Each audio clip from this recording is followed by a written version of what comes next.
Alors en fait, on a un projet en plusieurs étapes. Le premier qui consiste à reprendre l'activité thermale qui était existante et à incorporer et à ajouter de l'offre d'hébergement qui n'existe pas ou n'existe plus aujourd'hui, avec la reconfiguration de l'ancien village vacances qui a été exploité jusqu'en 2019, et puis la reconstruction de l'hôtel de France et d'Angleterre,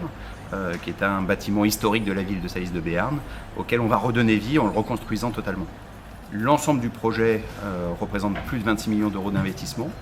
que l'on va déployer en termes de restructuration entre aujourd'hui et la livraison au plus tard en 2024 de l'établissement de France-Angleterre, en sachant que de façon intermédiaire, en 2023, on aura rénové et restitué en exploitation l'établissement thermal et sa partie bien-être, et également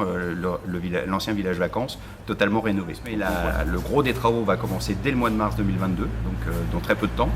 le temps que l'ensemble des permis de construire qui ont été déposés soient analysés et revenus, nous autorisant à démarrer les travaux.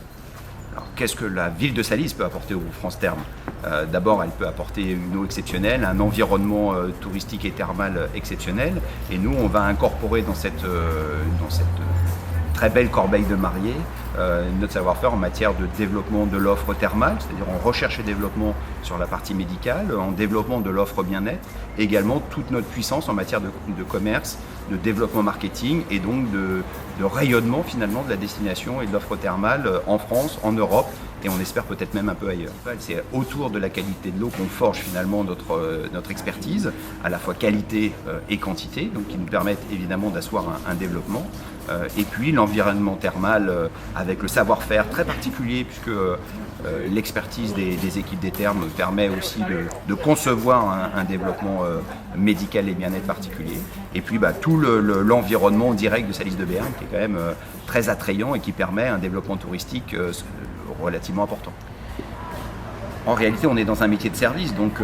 plus de volume d'activité égale plus d'équipes, plus de personnel pour pouvoir accueillir les curistes ou les touristes. Et donc effectivement, on va plus que doubler, puisqu'aujourd'hui on est à peu près 49 salariés sur l'activité thermale. Et en développant l'activité thermale et en ajoutant des activités d'hôtellerie, de restauration et d'activités complémentaires, on va rajouter l'équivalent de 65 emplois en équivalent temps plein. Donc ça veut dire à peu près 115 salariés assez rapidement sur l'ensemble du resort, donc plus qu'un doublement de l'emploi sur la destination, en emploi direct, mais évidemment tous les emplois induits et indirects liés aux partenaires, aux activités complémentaires, sans compter la phase de travaux qui va générer aussi beaucoup d'emplois, puisque ces 26 millions d'euros d'investissement, qui sont essentiellement des travaux, évidemment vont être réalisés par des entreprises majoritairement locales. En tous les cas, c'est ce qu'on veut faire.